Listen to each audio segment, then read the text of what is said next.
we explain the 1926 World Series.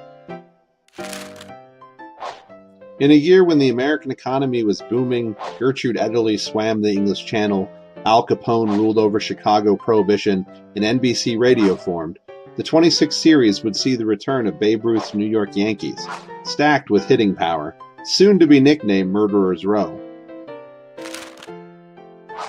The St. Louis Cardinals, a product of general manager Branch Rickey's new farm system idea, would arrive for their first series, led by player-manager and powerhouse slugger Rogers Hornsby.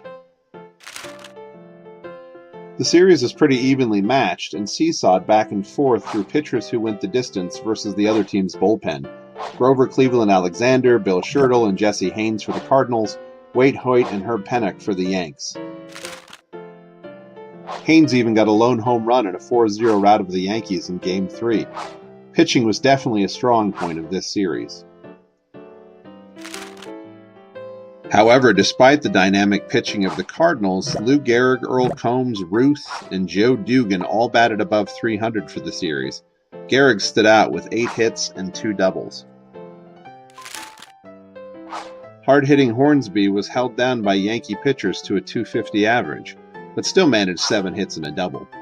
The big story of the series were the 3 home runs Babe Ruth hit in Game 4.